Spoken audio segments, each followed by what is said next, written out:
আল্লাহর দিকে মোতাওয়াজ্জু হয়ে দিল মন সব কিছু আল্লাহর দিকে ফিরিয়ে এইভাবে ইবাদতের যেই পদ্ধতি এবং নমুনা, এটা শুধু ইসলামই আছে। এটার প্রমাণ কি? প্রমাণটা দেখানোর একটা প্রমাণ ছিল আমার কাছে, যা দেখাইতে পারবো না এখন। ভূমিকম্প হয় না, মাঝে মাঝে ভূমিকম্প হয় না? তো একজন খ্রিস্টান পাদ্রী, খ্রিস্টানদের হুজুর আর কি, বড় হুজুর, খতিব সাহেব, খ্রিস্টানদের খতিব সাহেব, বুঝেন? খ্রিস্টান তো খতিব সাহেব আছে না? তো খ্রিস্টানদের যে পাদ্রী, এই পাদ্রী তাদের ধর্মীয় কোনো একটা কাজে মশগুল ছিল, এই অবস্থায় ভূমিকম্প আসছে। সুবহানাল্লাহ।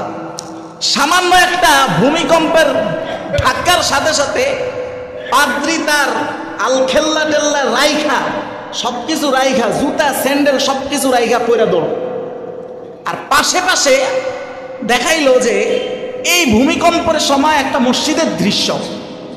ভূমিকম্প যখন শুরু হয়ে গেছে, ইমাম সাহেব ভূমিকম্পের চোটে দাঁড়ায় থাকে, স্টেবল দাঁড়ায় থাকতে পারতেছে না, পাশের এরকম মিম্বার টিম্বার কিছু একটাতে এইভাবে ধইরাও সে দাঁড়ায়া থাকতেছে। এক হাতে ধরছে, আরেক হাতে নামাজের এই হাত এইভাবে ধরছে, আরেক হাতে সে নিজেকে ঠেক দিয়ে ধরে রাখার চেষ্টা করতেছে। ভূমিকম্প হইতেছে, তাও সে নামাজ ছাড়ে না। বলেন না সুবহানাল্লাহ। তার এই যে নমুনা, এইটা সায়েন্সও কি বলে, মিরর নিউরন সিস্টেম, মানে এটা অন্যের মধ্যে এটা বিশেষভাবে প্রভাব সৃষ্টি করে। এটার বহু উদাহরণ এই ধরায় জমিনে আছে এবং নিজের মধ্যে তো সৃষ্টি করেই। কিন্তু দুঃখজনক বিষয় হলো এই সিম্বল বা নিদর্শন, এগুলো যে সায়েন্টিফিকভাবে প্রমাণিত মারাত্মক প্রভাব ফেলে, ভালো ফেলে, খারাপ প্রভাবও ফেলে, এইটা কিন্তু আবার আমাদের মুসলমান সমাজের অ্যাভেলেবেল যুবকরা আমরা জানি না। না জানার কারণে দেখবেন বিভিন্ন ভিনদেশি বিদেশিদের বিভিন্ন সিম্বল তারা অনায়াসে দেখায়। কত ধরনের সিম্বল আছে না, সিম্বল দেখায়, এটা কত কিছু সিম্বল দেখায়। এই সিম্বলগুলোর একটা বিশেষ প্রভাব আছে, যেই প্রভাবটা যুবকের ঈমানের মধ্যে পড়ে। এই জন্য ইমাম ইবনে কুদামা, ওনার বিখ্যাত কিতাব নাম হচ্ছে আল মুগনি, উনি ওনার কিতাবের, এটা একটা মাসালার কিতাব আর কি, এই কিতাবের 8 নম্বর খণ্ডের 131 নং পৃষ্ঠায় উনি লিখেন, উনি বলেন, লা ইয়াজুজু লিল মুসলিমিনা তাযীমু শাআইরিল কুফফার ওয়া মুওয়াফাকাতুহুম ফি শাইইন ফি খাসাইসিহিম আদ-দীনিয়া। উনি বলেন, কোন মুসলমানের জন্য বিধর্মীদের কোনো শাআয়ের অর্থাৎ কোনো নিদর্শনের প্রতি সম্মান প্রদর্শন করা জায়েজ নেই, জায়েজ নেই। এমনকি তাদের কোনো ধর্মীয় আচার অনুষ্ঠানের সাথে একমত পোষণ করা, এটাও না জায়েজ। এখন আমাদের দেশে তো এটা হয়, অ্যাভেলেবেল হয়। কিভাবে হয় দেখেন, হিন্দুদের আচার অনুষ্ঠানে আমাদের মুসলমান ছেলেরা যায় না, যায় কি না? আর ওগুলোর সময় দেখবেন কিছু নতুন বক্তার আবির্ভাব হয়, ইসলাম বিদ্বেষী কিছু মেরুদণ্ডহীন মানুষের আবির্ভাব হয়। তারা বলে কি, তাদের স্লোগান হলো যে ধর্ম যার যার, উৎসব সবার। আপনি সহি কইছেন, কিন্তু আমি এটা বলতে চাই না, এরা যেটা বলে ওটা বলতে চাইতেছি। ধর্ম যার যার, উৎসব সবার, এটা তাদের স্লোগান। এইটা কোনো মুসলমানের স্লোগান হইতে পারে না, কোনো মুসলমানের স্লোগান এটা হইতে পারে না। আর যদি এই স্লোগানটা যারা দেয়, তারা দেখবেন এই স্লোগান ভুলেও কোরবানির সময় দিবে না। এখন কিন্তু বলবে না যে ধর্ম যার যার, উৎসব যেহেতু সবার, সেহেতু সব ধর্মের মানুষে আমাদের এই কোরবানিতে কি করো, পার্টিসিপেট করো। এটা ওদের যখন হিন্দুয়ানা সংস্কৃতির যখন ধর্মীয় আচার অনুষ্ঠান, তখন এই মানুষগুলোর এই মুফতি শব্দের আবির্ভাব তখন হয়। কথা বলেন না, বাস্তব না অবাস্তব? বাস্তব কিনা? আসলে ধর্ম যার যার, উৎসব সবার, এই কথাটা ডাহা মিথ্যা কথা, ভুল কথা। কেন? কারণ উৎসবটাও ধর্মের একটা অংশ। কথা বুঝতেছেন কিনা? উৎসবটাও কিসের অংশ? ধর্মের অংশ, তাই না? তা আপনি কি মুসলমান হয়ে হিন্দু ধর্মের কোনো ইবাদত করতে পারেন? করলে ইমান থাকবে? তাহলে উৎসবটাও যেহেতু তাদের ধর্মের অংশ, এটা তারা বুঝছে, কিন্তু আমরা এতই মূর্খ, আমাদের সন্তানরা এটা বুঝে না। বুঝছে দেখাই তারা আমাদের কোরবানিতে আসে না, কিন্তু আমরা তাদের অনুষ্ঠানে যাই। বলেন না নাউজুবিল্লাহ। এই হলো আমাদের জ্ঞানের ধন্যতা, অধপতন। এখন আল্লাহু আকবার, রাসূলুল্লাহ হাদিসে খুব কঠিন একটা ভবিষ্যৎবাণী করেছেন যে একটা সময় আসবে আমার উম্মতের বেশিরভাগ মানুষ মুশরিক হয়ে যাবে। হাদিসটা শুনেন, তারপরে ব্যাখ্যায় যাচ্ছি। হাদিসটা এসেছে সহিহুল বুখারী, হাদিসের সিরিয়াল নাম্বার হলো 3476 নং হাদিস, 3476। হযরত ওমর ইবনুল খাত্তাব থেকে হাদিসটা বর্ণিত। উনি বলেন, রাসূলুল্লাহ বলেছেন, আল্লাহর নবী বলেন, লা তাকুমুস সাআহ, কিয়ামত, আমার নবী বলেন কিয়ামত ততদিন পর্যন্ত সংগঠিত হবে না। লা তাকুমুস সাআতু হাত্তা তালহাকা কাবাইলু মিন উম্মতি বিল মুশরিকিন, আমার নবী বলেন কিয়ামত সংগঠিত হওয়ার আগে আমার উম্মতের একাধিক কবাইল, এটা কবিলার বহু বছর, মানে হলো একাধিক গোত্র জাতি, মুসলমানের একাধিক গোত্র জাতি বিল মুশরিকিন, মুশরিকদের সাথে একাকার হয়ে যাবে। এই ঘটনার আগে কিয়ামত হবে না, মানে কিয়ামতের আগে এই ঘটনা ঘটবে। নাউজুবিল্লাহ, বলেন না নাউজুবিল্লাহ। আর কিভাবে ঘটবে? মুসলমান তো আর ঘোষণা দিয়া মুশরিক হবে না। এই মুশরিক হওয়ার কিঞ্চিত একটা নমুনা দেখাইলাম, এই যে মুসলমানের ছেলেরা কিভাবে গাফেল, এই যে মাত্র যে আলোচনাটা করলাম, কিভাবে সে উৎসবের নামে অন্যের ধর্মের পার্টিসিপেট করে সে নিজের ধর্মই পরিবর্তন করে ফেলছে, সে নিজেও জানে না। সে কবে মুশরিক হয়ে গেছে সে নিজেও জানে না। এই হলো একটা স্রোত। আর সবচেয়ে আগে যেগুলো আলোচনা করেছি সেগুলোর মাধ্যমে সবচেয়ে সিয়াসাতের ময়দানে সবচেয়ে বেশি মানুষ মুশরিক হবে। সিয়াসাতের ময়দানে সব থেকে বেশি মানুষ ওই প্রশ্নের কারণে, ওই যে আগে যে আলোচনাগুলো করেছি, যারা শুনছেন তো শুনছেন, হ্যাঁ, ওই ময়দানে সবচেয়ে বেশি মানুষ ইসলাম থেকে ঝরে পড়বে, ওই ময়দানে, ওই প্রশ্নে। এই কারণে আমি ওই প্রশ্নগুলো বারবার বিভিন্ন আলোচনায় ঘুরে ওদিকে চলে যাই, মাঝে মাঝেই দেখছেন, কারণ এটার গুরুত্ব আছে, গুরুত্ব আছে। আজকে আর যেহেতু কোরবানি আলোচনা করবো, আজকে ঢুকবো না, এই জন্য আর এখানে ঢুকতে চাচ্ছি না, শুধু ইঙ্গিত দিয়ে রাখলাম। তো এরপরে রাসূলুল্লাহ বলেন, ওয়ায়াবুদুল আওসান, আমার নবী বলেন কিয়ামতের আগে আরেকটা ভয়ঙ্কর ঘটনা ঘটবে। এই সকল নামদারি মুসলমান এরা শুধু নিজের ধর্ম থেকেই বের হবে না, বরং তারা মূর্তি পূজাও করবে। নাউজুবিল্লাহ। এখন মূর্তি পূজা কিভাবে করবে? মুসলমান তো মূর্তি পূজা হিন্দুরা যেইভাবে করে ঠিক হয়তো সেইভাবে করবে না, ডাইরেক্ট হয়তো মূর্তি পূজা করবে না, কিন্তু পরোক্ষভাবে বিভিন্ন সিস্টেমে তারা মূর্তি পূজার সাথে সম্পর্ক ঘটাবে, যেটা আমরা বিগত দিনে দেখছি। বিগত দিনে বিভিন্ন ভাস্কর্যের নামে এই দেশে একটা মূর্তি আনা সংস্কৃতিকে খুব ভালোভাবে ইস্টাবলিশ হয়েছিল হয়তো। এমনকি আমরা এই সময় তো এসে এমন একটা জিনিসও দেখছি, দেখেন, আমরা যারা কোরআনের কথা বলি, আমাদের সামনে কার বিরুদ্ধে গেল কথা, কার পক্ষে গেল, এগুলোকে মানদণ্ড রেখা কথা বলা সম্ভব না। যদি বলি তাহলে কখনো হক কথা বলা সম্ভব হবে না। এমনও হইতে পারে এই মাসের কথার কথা আর কি, এমনও হইতে পারে আমার কথা এই মাসে, আচ্ছা আমার যেই বেতন দেওয়া হয় এটা তো 10 জনে মিলেই একসাথে বেতনটা উঠাইছে না। এমনও হইতে পারে যারা আমার বেতনের জোগাড় করছে আমি এদের বিরুদ্ধেই বলতেছি, হইতে পারে। এইটা মাইনা নেয়ার মধ্যেই হলো, এইটা মাইনা নেয়ার মধ্যেই হলো হেদায়েত। যদি সেটা আমি কোরআন থেকে বলি, আমি আমার কোনো কথা, আমার ব্যক্তিগত কোনো মতামত যখন দেই, খুব কম বলি, তখন আমি আলাদা শিরোনাম দিই যে এটা আমার মত, নিতেও পারেন ফেলেও দিতে পারেন। কিন্তু যদি মত হয় কোরআনের এবং মত হয় আল্লাহর এবং আল্লাহর রসুলের, তাহলে এটা নিতে হবে কিনা? বলেন না, নিতে হবে কিনা? আল্লাহ আমাদেরকে সেই বড় হৃদয়ের অধিকারী বানান এবং আমাদের হৃদয়কে ইসলামের জন্য অতটুকু প্রশস্ত করে দেন। সবাই পড়ে আমিন। আমি এই জায়গায় এই মেম্বারে বৈশা আমি আমার নিজের সমালোচনাও করছি, আপনারা হয়তো কারো খেয়াল নাই বা কারো খেয়াল আছে। আমি একটা বলেছিলাম, কোরআনের আয়াত বলেছিলাম, বলে আবার নিজেই প্রশ্ন করছি যে এই আয়াত তো খুব ইম্পর্টেন্ট, এটা তো প্রথম দিন যেদিন ইন্টারভিউ দিতে আসছি সেই দিন তো বলা উচিত ছিল, কেন বলি নাই? আমি অপকটে বলেছিলাম যে এই জন্যই বলি নাই, চাইছি যে এখানে আমি টিকে থাকি, এটাই হলো আমার স্বার্থ। এই স্বার্থের কারণে এটা এত দেরিতে বলছি, আমি অপকটে বলেছি।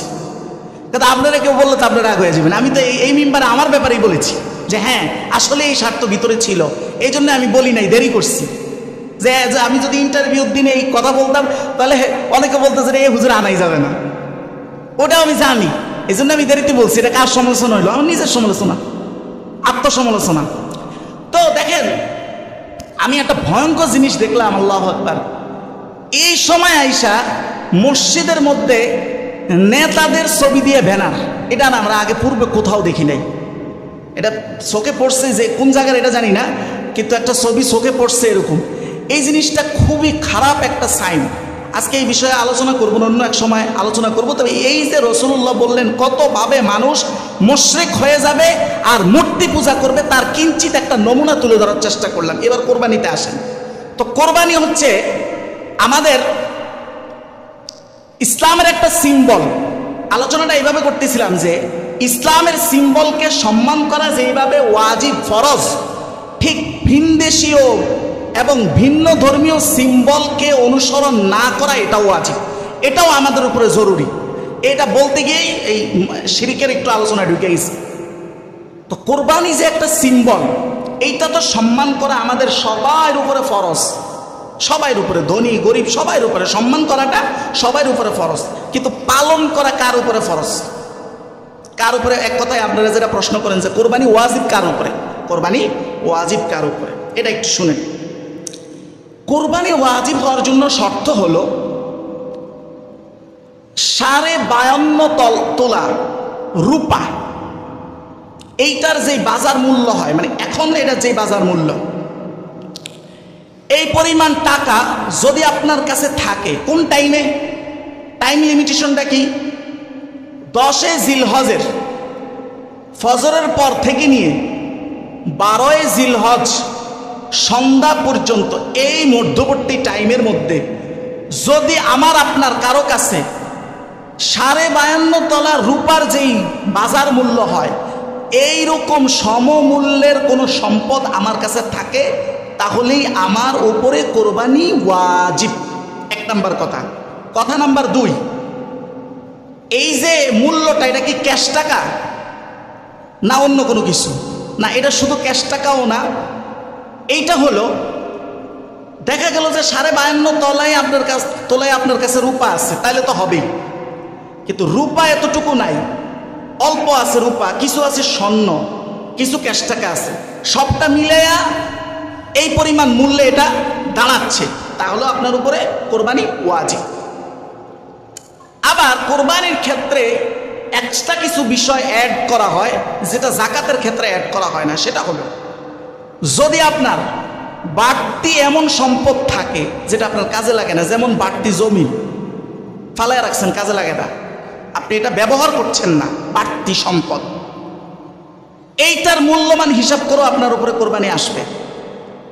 বা বাড়ির মধ্যে এরকম আমাদের হয় না, বাড়তি ঘর পড়ে আছে, এগুলো কাজে লাগতেছে না, মানে ব্যবহারের বাইরে আছে, ব্যবহার হইলে কিন্তু আবার গণনা হবে না। যদি আপনার রিসেন্ট যদি ব্যবহার হয়, এখন ব্যবহার করছেন আপনি, তাইলে গণনা হবে না। কিন্তু ব্যবহারের অতিরিক্ত যেই সম্পদটা আপনার কাছে আছে, মাঠে ঘাটে ঘরে যেভাবে আছে, ওইটাকে এই মূল্যের মধ্যে হিসাব করে যদি দেখা যায় যে হ্যাঁ মূল্য কাটাকাটে চলে আসছে, তাহলে আপনার উপরে কোরবানি ওয়াজিব। আরেকটা বিষয় হলো, এই জানি হঠাৎ করে মাথায় গেল, আচ্ছা, এই মূল্যটা দেখা গেল যে এই আপনার কাছে ক্যাশ, আচ্ছা এটা তো বলছি না, ক্যাশ টাকা বা সব কিছু মিলে যদি এই পরিমাণ মূল্য এই সময়ের মধ্যে থাকে, তাহলে আপনার উপরে কোরবানি ওয়াজিব। তাহলে আমরা আপাতত এতটুকু মাসালা জানলাম যে কোরবানি আসলে কার উপরে ওয়াজিব হয়, এতটুকু বুঝলাম। এবার আসেন, আপনি কোরবানি দিবেন, ধরেন কোরবানি একটা কি জানি আমার মনে আসছিল, কিন্তু মনে নাই, যদি আসে সামনে বলে দিব, কথা সামনে আগাইতে থাকি। কোরবানি যে পশু দ্বারা দিবেন, কোন ক্যাটাগরির পশু দ্বারা আপনি কোরবানি দিবেন? আজকে মাসলায় আলোচনাটাই করব বেশি। তো কি কি দ্বারা কোরবানি দেওয়া যায় এটি মোটামুটি আমরা জানি, যেমন উট, গরু, মহিষ, দুম্বা, ছাগল, ভেড়া ইত্যাদি, তাই তো? তবে এখানে শর্ত হলো এগুলো যেন গৃহপালিত পশুর অন্তর্ভুক্ত হয়। যেমন আপনার গরু আছে বন্য গরু, ওগুলো কিন্তু গরু, কিন্তু কি গরু? বন্য গরু। এগুলো কি না? গৃহপালিত না। এগুলো দিয়ে কোরবানি দিলে হবে? বলেন না, হবে? হবে না। এই সমাধান দেওয়া আছে আপনার ফাতুয়ায়ে কাজী খান, খণ্ড নাম্বার 3, পৃষ্ঠা নং 348 নং পৃষ্ঠায়।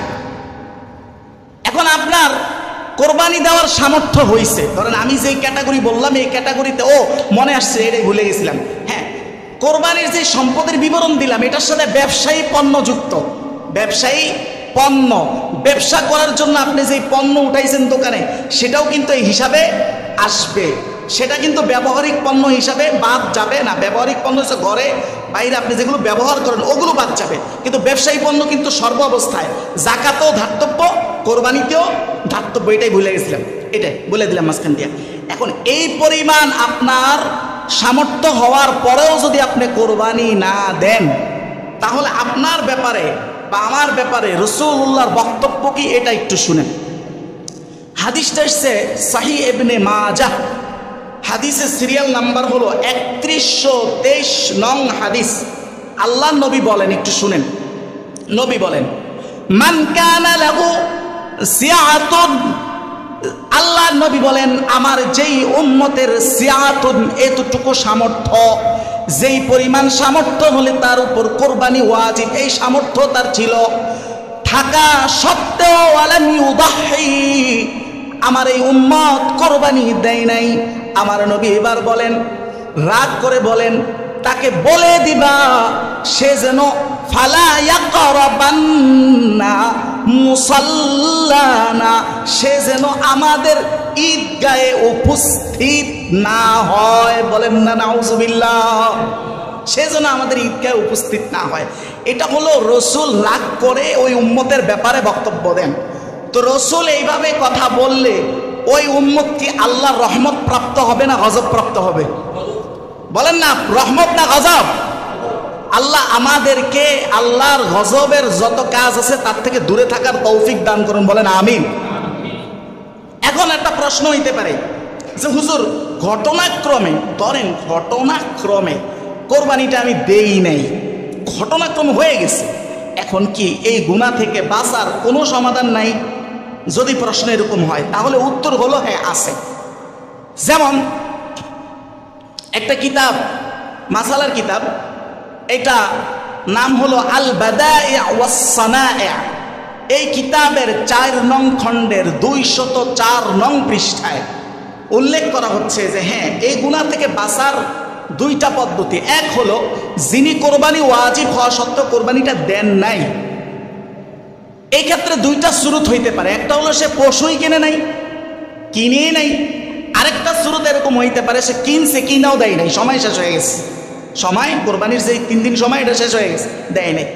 তো প্রথম সুরতে যদি পশুই না কিনে তাহলে তার করণীয় কি? উনি বলেন যে এই ব্যক্তির জন্য করণীয় হলো সে ফায়াতা সাদ্দাকু সামানা শাতিন, সে অন্তত পক্ষে একটা বকরির যে মূল্য হয়, একটা কোরবানি দেওয়ার মতো 1 বছরের বকরির যে মূল্য হয় 5-7 হাজার টাকাই তো হয় মনে হয়, এই পরিমাণ মূল্য আল্লাহর রাস্তায় গরিবদের মাঝে সদকা করে দিবে। এটা হলো তার জন্য সমাধান, 1 নাম্বার।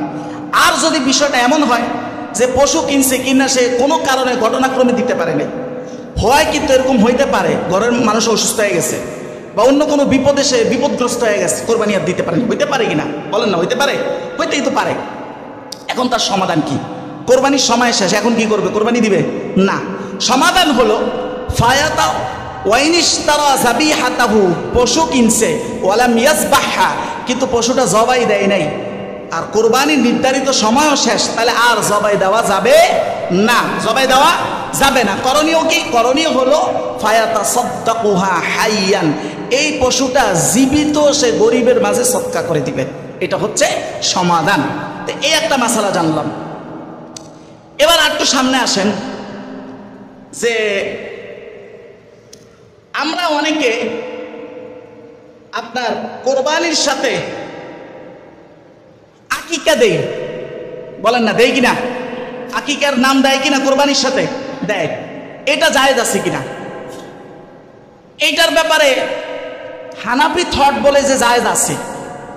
ওনাদের কিতাব আল হাশিয়াতুত তাহতাবি, এই কিতাবের 4 নং খণ্ডের 166 নং পৃষ্ঠায় ওনারা লেখেন যে তাজুজুল আকিকাতু মাআল উদহিয়া লা বাসা ফিহা, যে আকিকা যদি আপনি 7 নামের মধ্যে 1 নাম 2 নাম যদি আপনি আকিকার ঢুকায়া দেন তাহলে এটা জায়েজ আছে, কোনো সমস্যা নাই। এটা শিওর হয়ে গেলাম। এখন কোরবানি যে আপনি দিবেন, কোরবানির পশু আনছেন কিন্তু পশুটা রুগ্ন অসুস্থ, টাকা দিয়ে কিনে আনছেন অথবা কম দামে কিনে আনছেন, আইনা দেখলেন কি পশুটা কি রুগ্ন অসুস্থ, এখন কি করবেন? কোরবানি দিবেন নাকি দিবেন না? সমাধান কি? এই সমাধানের জন্য একটা হাদিস শুনেন। হাদিসটা এসছে জামে তিরমিজিতে, হাদিস নাম্বার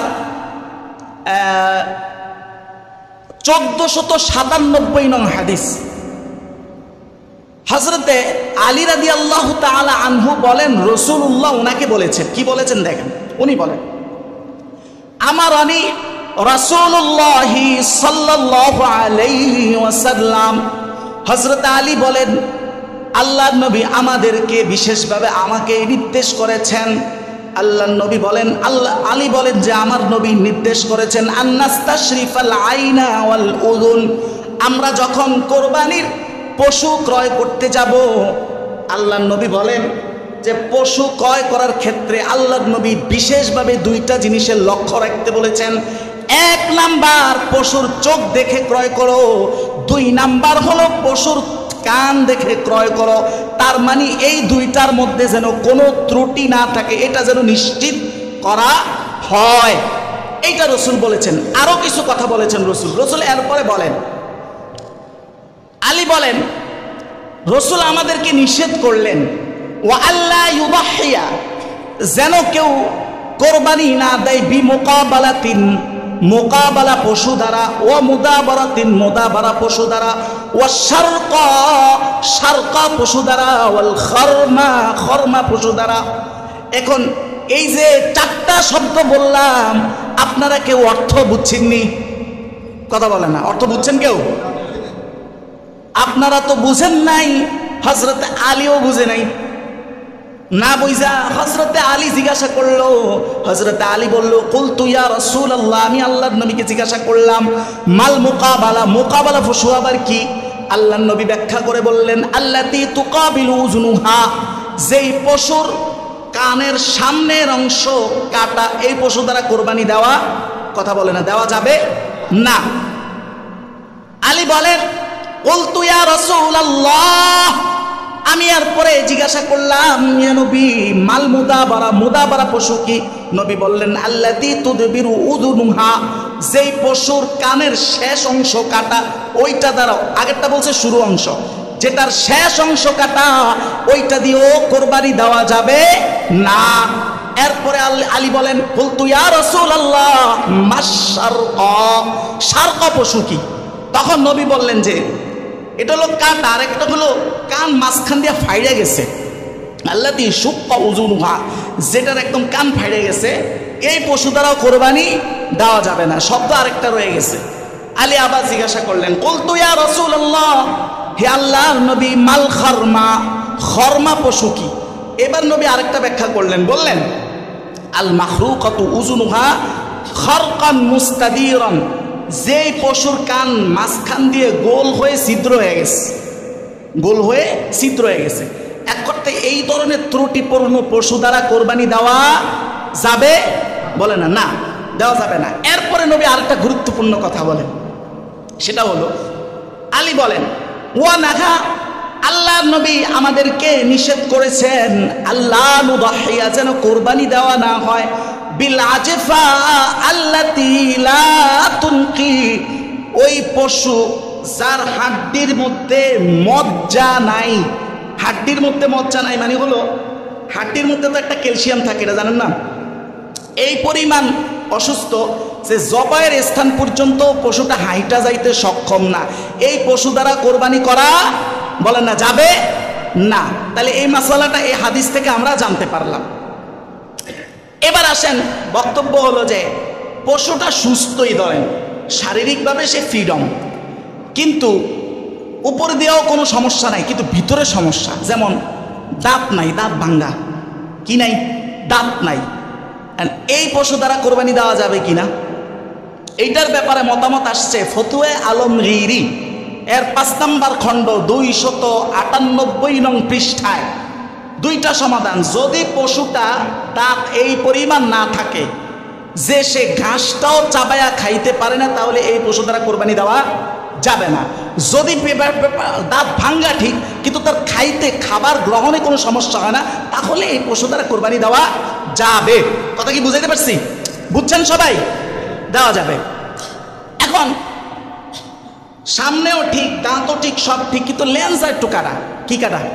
লেন্সা কাটা, লেজ কাটা আছে না পশু। এইটার ক্ষেত্রে সমাধান কি? এইটার ক্ষেত্রে সমাধান আসছে একটা হাদিসে। হাদিসটা মুসান্নিফ ইবনে আবি শাইবার হাদিস, হাদিস নাম্বার 10,045 নং হাদিস। হযরত ইকরামা রাদিয়াল্লাহু তাআলা আনহু থেকে হাদিসটা বর্ণিত। উনি বলেন, কানু ইয়াকরাহুনা মাকতুআজ জানাবি আন ইউদহা বিহা। সাহাবায়ে কেরাম এমন পশু দ্বারাও কোরবানি করতে অপছন্দ করতেন যার লেজা হইল একটু কি আছে, ত্রুটি বা কাটা আছে, মানে এইটাও মাকরু, অপছন্দনীয়, এটাও সক্ষমতা থাকলে অ্যাবাউট করায় বা এটাকে কি বলে, উপেক্ষা করাই বলে না, উত্তম। কি উত্তম? আচ্ছা, এই মাসালাগুলো গেল। এবার আর কি মাসালা আছে দাঁড়ান খেয়াল করিলি। যেমন আচ্ছা, এখন পশুটা পুরো সুস্থ, সব ঠিকঠাক, আপনি কোরবানি দিবেন। আমাদের সমাজে একটা নিয়ম আছে, আমরা মৃত ব্যক্তির নামে কোরবানি দেই কিনা? সবাই বলে না কথা, দেই কিনা? দেন না আপনারা? এটা জায়েজ আছে কিনা এটা একটু শুনেন। এটা একটা হাদিস থেকে দলিল দেই। হাদিসটা আসছে মুসলিম শরীফে, হাদিস নাম্বার 1967 নং হাদিস। হযরত আয়েশা থেকে এই হাদিসটা বর্ণিত। আম্মাজান আয়েশা বলেন যে দাখালা রাসূলুল্লাহি সাল্লাল্লাহু আলাইহি ওয়াসাল্লাম, দাখালা আলাইয়া রাসূলুল্লাহ হিনা দাখালা, আমার রাসূল আমার কাছে প্রবেশ করলেন এমন সময় যে যখন আমি আকাতু কিলাদাতাইনি লিহাদিহি, আমার নবীর দুইটা হাদি মানে হলো যে পশুটা ইয়াতে পাঠানো হয়, মক্কা মদিনায় পাঠানো হয় কোরবানির জন্য, হাজিরা যেটা মক্কা মদিনা, এটাকে হাদি বলে। তো ওনার যেই হাদি ছিল, ওই হাদিকে আমি মালা পড়াইতেছি। এই সময় রাসূলুল্লাহ ঢুকছেন। তো ঢুকার পরে ও মালা কি লেগা পড়া, এটা ওই অন্য পশুর থেকে আলাদা দেখানোর জন্য মালা পড়া এবং দাগ দেয়। তো রাসূলুল্লাহ ঢুকলেন আমার কাছে, আয়েশা ফাশআরাহু, ওই পশুটার গায়ে একটা চিহ্ন দিলেন, দাগ দিলেন। ফাকাল্লাদাহু, মালাও পড়াইলেন, এবং ফাবাসা বিহি ইলাল কাবা, এবং এটা কাবায় পাঠাইলেন। উনিও গেলেন, যাও হজের মৌসুম আর কি। যাওয়ার পরে ফাআকামা ফিন্নাসি ফিমান আকামা, রাসূলুল্লাহ মানুষ সেই জায়গায় হজের সময় অবস্থান করে, রাসূলও সেই জায়গায় অবস্থান করলেন। এই পর্যন্ত 10 তারিখ চলে আসলো, হাত্তা কানা ইয়াউমুন নাহার, ইয়াউমুন নহর চলে আসলো। তখন রাসূল এই হাদিগুলোকে জবাই করলেন, নিজ হাতে কোরবানি করলেন। নাহারা আন নাফসিহি, 1 নাম্বার নিজের পক্ষ থেকে, 2 নাম্বার পরিবারের সবাইর পক্ষ থেকে। এখন ওই সময় যখন রাসূল কোরবানি করেন, তখন পরিবারের অনেকে পৃথিবীতে নাই, যেমন আম্মাজান খাদিজা রাদিয়াল্লাহু তাআলা আনহা পৃথিবীতে ছিলেন না। উনি পরিবারের সবার পক্ষ থেকে করছেন। এর অর্থ হলো মৃত ব্যক্তির নামে আপনি কোরবানি করা এটা জায়েজ আছে। কথা বলেন না, জায়েজ আছে। এখন এই গোশতটা কি করবেন? গোশতটা যিনি এখানে বাগের টাকাটা দিচ্ছেন আর কি, মৃত ব্যক্তির টাকাটা যিনি দিচ্ছেন, স্বাভাবিকভাবে ওনার বন্টনে যাবে, আর কোনো জায়জামেলা নাই। এইগুলো একটা মাসালা। আরেকটা মাসলা খুব ইম্পর্টেন্ট, এটা শুনেন, এইটাতে আপনারা ভুল করেন। এই মাসালাগুলো বেশিরভাগই হয়তো টুকটাক আপনারা জানতেন, আমি হয়তো একটু দলিল সহ বলছি, এতটুকুই। যেই জিনিসটা আপনারা ভুল করেন সেটা হলো, এই ছেলে হইল টাকার মালিক, কিন্তু ছেলে টাকা পাঠায়া, ওই যেটা আপনি গত সপ্তাহে প্রশ্ন করছেন আর কি, ছেলে টাকা পাঠায়া পরিবারের সিনিয়র বা বাবা বা অন্য কারো নামে, দাদার নামে কোরবানি দিচ্ছে। এখন যার উপরে কোরবানি ওয়াজিব ছিল তার এই কোরবানি কি হবে, মানে তার ওয়াজিবটা কি আদায় হবে? এই বিষয়ের সমাধান হলো, এই সমাধান আসছে হানাফি থটের একটা গুরুত্বপূর্ণ উচ্চ যখন ইয়াতে পড়ায়, এটা আর কি ইফতায় পড়ায়, মানে এটা বলে আইন শাস্ত্রে পড়ায়। এটার না কিতাবের নাম হলো আদ-দুররুল মুহতার। এই কিতাবের 6 নং খণ্ডের 326 নং পৃষ্ঠায় সমাধান হলো লা ইউজিউ আন ইউদাহা আন গায়রিহি ওয়ালাউ বিইজনিহি ফিল ওয়াজিব। ওয়াজিব কোরবানির ক্ষেত্রে একজনের কোরবানি যদি আরেকজন দিয়ে দেয়, আরেকজনের নামে দিয়ে দেয়, এটা যদি তার অনুমতি সাপেক্ষেও দেয়, তারপরও এই কোরবানি তো হয়ে যাবে, কিন্তু যার উপরে কোরবানিটা ওয়াজিব হয়েছিল তার ওয়াজিব আদায় হবে না। কথা কি বুঝাইতে পারছি? আরেকটু ব্যাখ্যা করে বলি। ধরেন আপনি বিদেশ থাকেন, কথার কথা, আপনার নিজেরই এই পরিমাণ সম্পদ আছে, সম্পদের পরিমাণটা আগে বলেছি 52.5 তোলা। 52.5 তোলা রূপার যেই বাজার মূল্য হয়, এই পরিমাণ বাজার মূল্য, এই পরিমাণ উদ্ধৃত টাকা আপনার কাছে আছে। এখন আপনি কিছু টাকা পাঠায়, আবার ভাইয়েরা একাধিক ভাই কিছু টাকা মিললা বাবার নামে কোরবানি দিয়ে দিচ্ছেন। এখন আপনার যে ওয়াজিবটা, এটা কি বাবার নামে দিলে হবে? না, হবে না। হবে না, বরং বাবার নামে আপনি দিতেই পারেন, টাকা থাকলে এক নাম দিলেন, কিন্তু আপনারও এক নাম রাখা জরুরি। কারণ ওয়াজিব আপনার বাবার উপরে হতে পারে যদি ওনার সম্পদ থাকে, তাহলে তো হতে পারে, কিন্তু বৃদ্ধ বয়সে দেখা যায় বাবার অত সম্পদ আর হাতে থাকে না, এটি সব ছেলেদের হাতে চলেই যায় ব্যবহারিকভাবে। তো বাবার উপরে ওয়াজিব হলে তো বাবা দিবেই, কিন্তু বাবার নামে এক নাম ওয়াজিব না হইলে আপনি সুন্নত হিসাবে এক নাম দিতে পারেন টাকা থাকলে, কিন্তু আপনার উপরে যে ওয়াজিব হয়েছে আপনার নামটা আগে নিশ্চিত করতে হবে। আমি কি কথাটা বুঝাইতে পারছি? কথা বলেন, বুঝাইতে পারছি?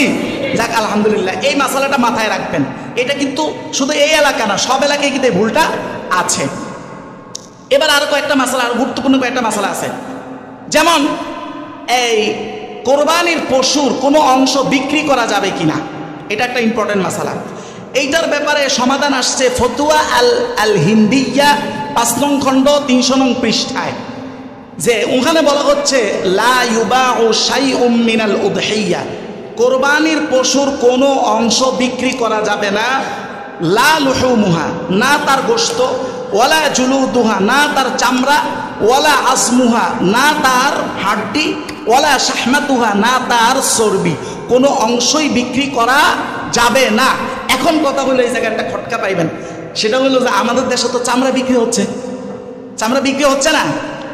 এখানে বিক্রি দ্বারা উদ্দেশ্য কোনটা? উদ্দেশ্য হলো এই বিক্রি করা যে প্রফিটটা, ওইটা আপনি নিতে পারবেন না।